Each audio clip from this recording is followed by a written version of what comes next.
Hello, you wonderful people, and welcome to another episode of Super Fantify. This being a show where we talk about TV shows of the supernatural, fantasy, and or science fictional genre. For today's episode, I'm going to talk about Onmyo Kaiten Rebirth Verse, Season 1, Episode 8. A lot of really interesting things went down in this episode, so let's break it down. So, picking up in the aftermath of last episode, Tsukimiya explains a little bit more. Well, not a little bit. Well, little at first, then a lot more about her circumstances. Because we left off with the whole, oh, she's from the moon, and you're like, wait, what? And so I went on a whole diatribe last episode of, as in, Tsukiyomi type of situation, which I'm sure this is pulling from a lot of Japanese mythology in general. And, historical stuff, but also just, mythology on those levels. So I was like, there still probably is a correlation between Tsukimiya being this dancer and kind of almost treated like this princess in a way, and Tsukimiya being the god of the moon and stuff. There probably is some correlation there that I'm missing, or maybe I'm just once again full of crap. But either way, we find out she's actually from 1,000 years in the future. So like Takeru, she is a time traveler in a sense. So we find out, in her future, basically humanity, Earth was so... It's the typical story of things did not work out on Earth, so humanity travels to the moon, and there's a civilization there. But it becomes this, disparity between the rich and the poor, low resources, even air costs money. And so there becomes this program of trying to find, a temporal immigration. They want to... time travel to a place of peace, plenty, and prosperity. And Tsukimiya, from a very young age, worked and studied to become a senior engineer on the project.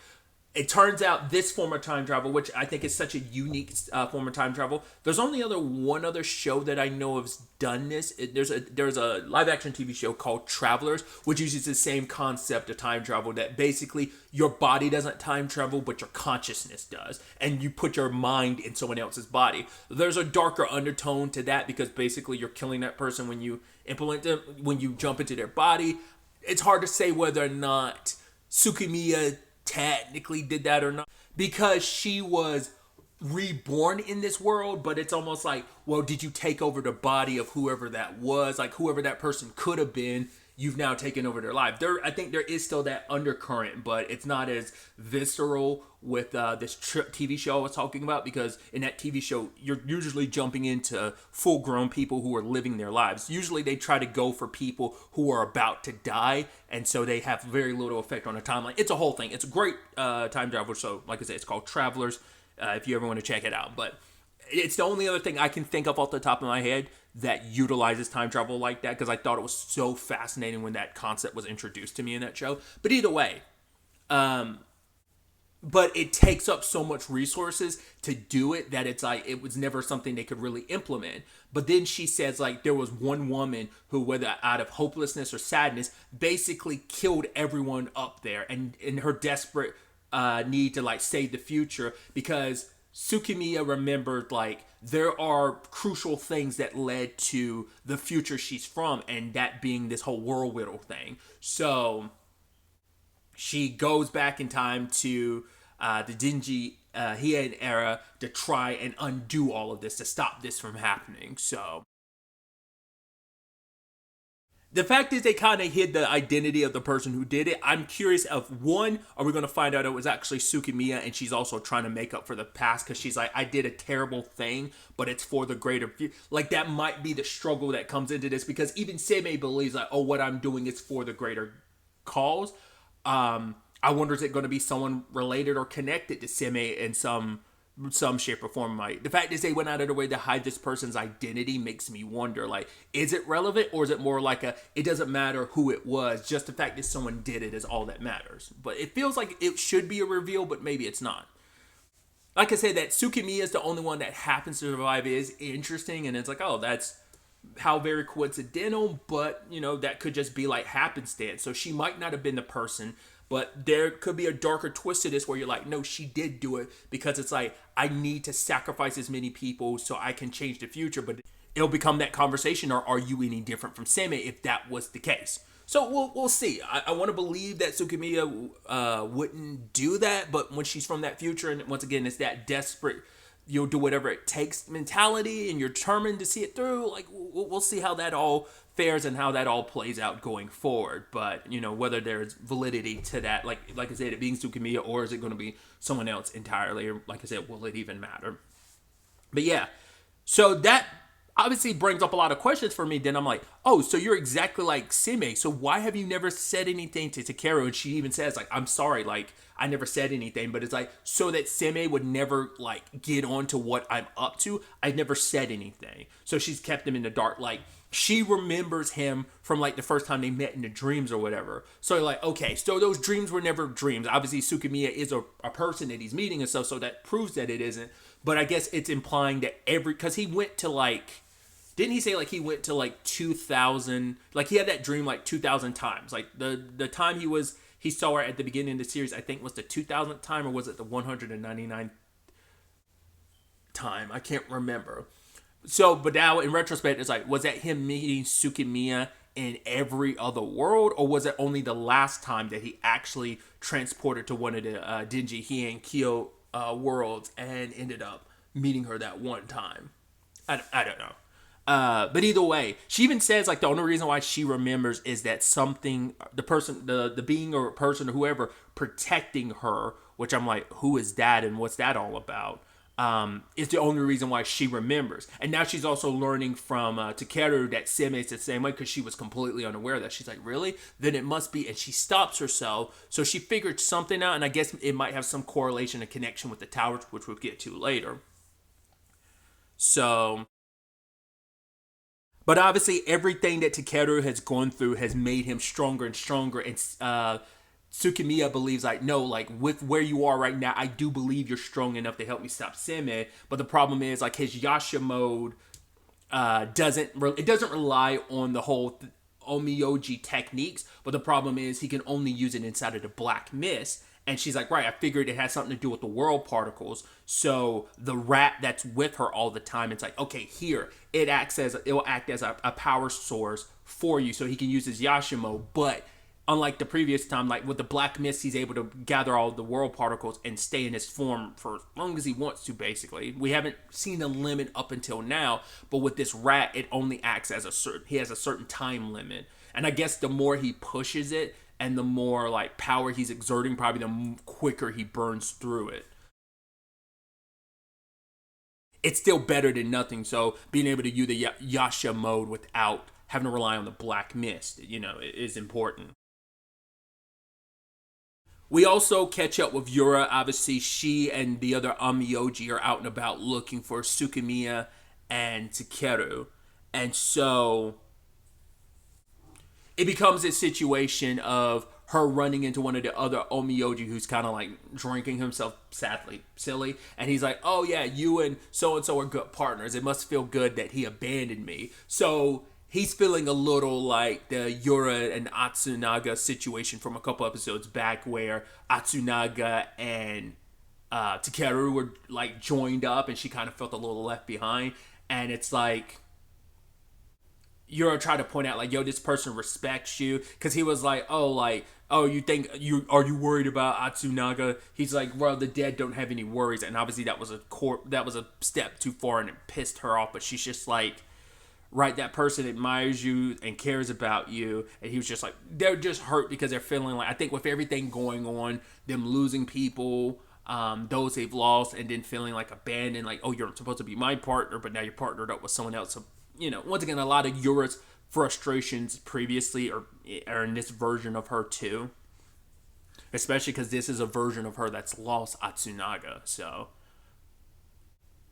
well, she's not the first one, but like in one of the previous, ones, she lost Atsunaga, but then she died not too long after. So, but either way, she ends up seeing one of the evacuation places, and she ends up going there because she figured, like, well, it's a decommissioned place. So, and I guess in some shape or form in her mind, it's like, they might be hiding here because it'd be the one place we wouldn't bother looking. And she followed them out there. But the bellflower is starting to mess with her because it's meant to keep them from even thinking about leaving Denji, Hiei, and Kyo. That's why no one ever bothers or can be on the boundary, because Seme wants to keep them locked in and ignorant. And so it's causing her pain, and she's becoming like, Takeru like tells her the truth of everything, and she doesn't believe him.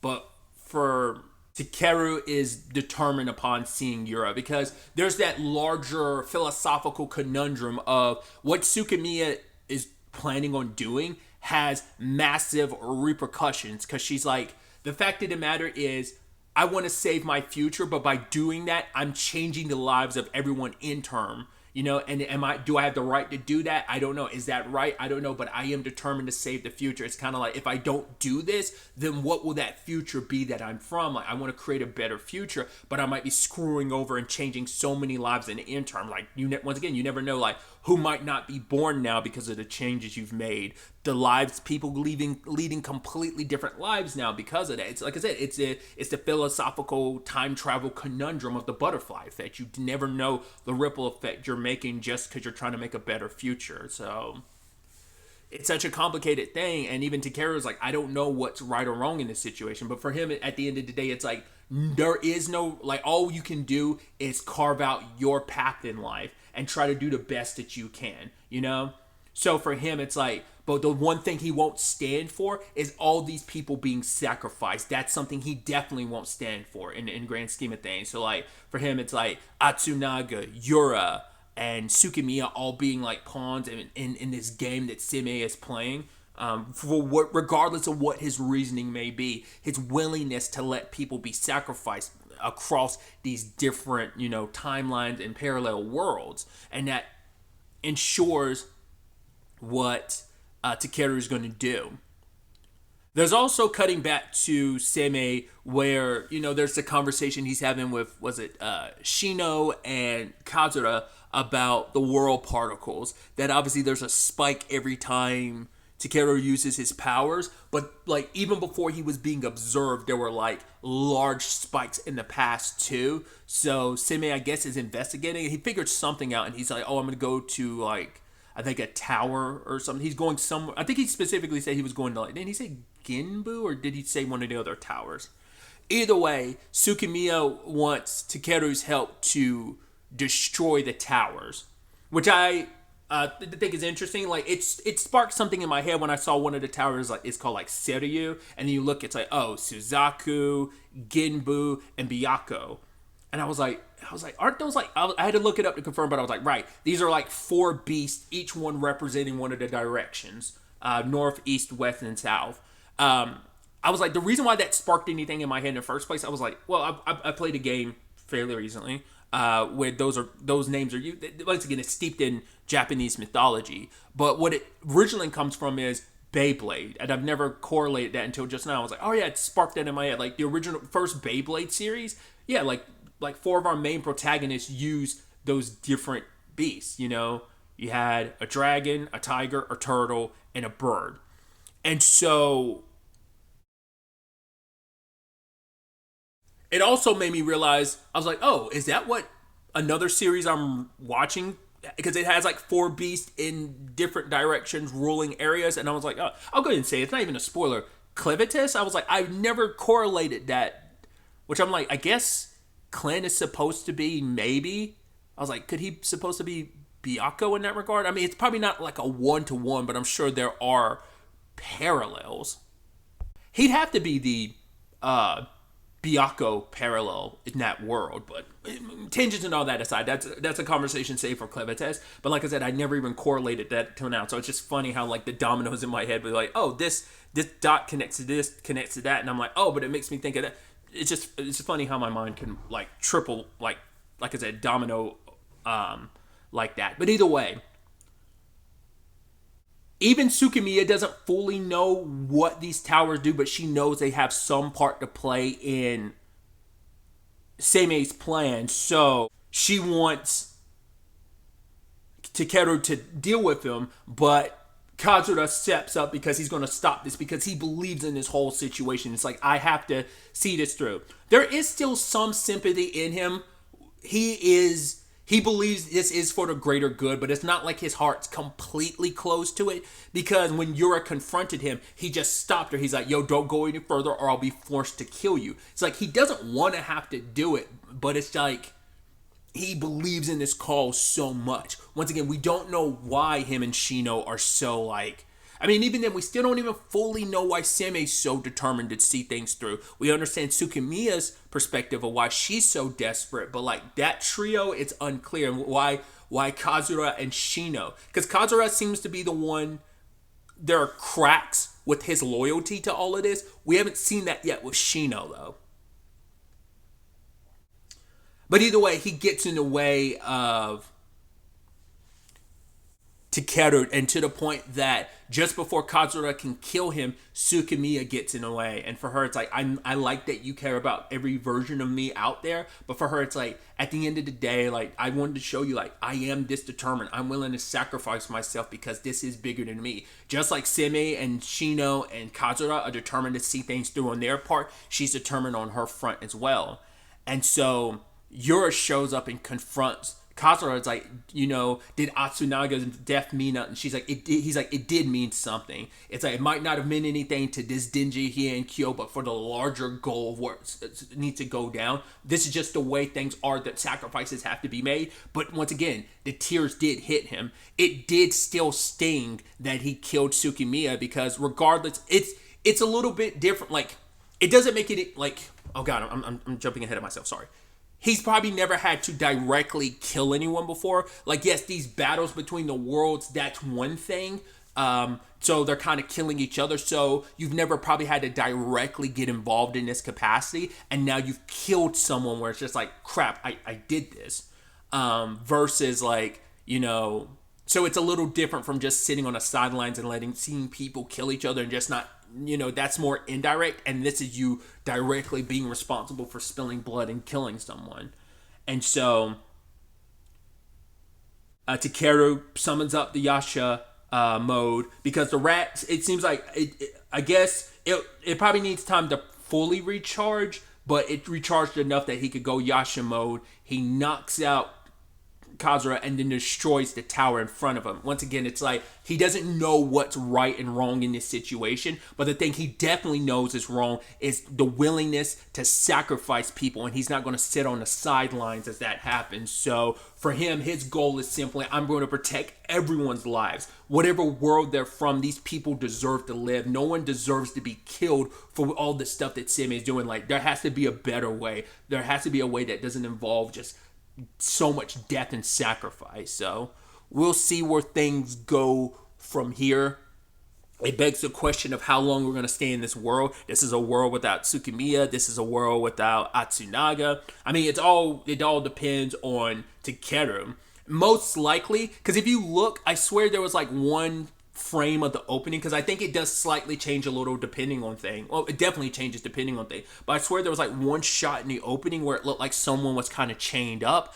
I think they're going to probably keep Takeru locked up at some point in time, because as long as they don't, because every time he dies, he's just going to transport himself to another world. So it's like, to kind of remove him from being a thorn in your side, you need to stop him from dying. So you're just going to lock him up.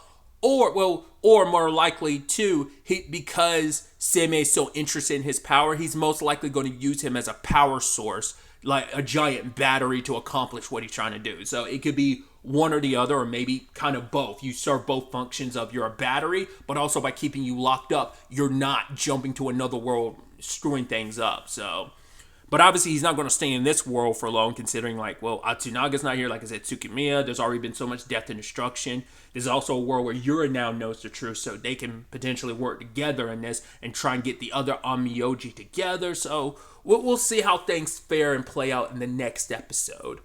But really, that's all I wanted to talk about. Till the next time we meet, be happy, be safe, live life to the fullest, and enjoy it.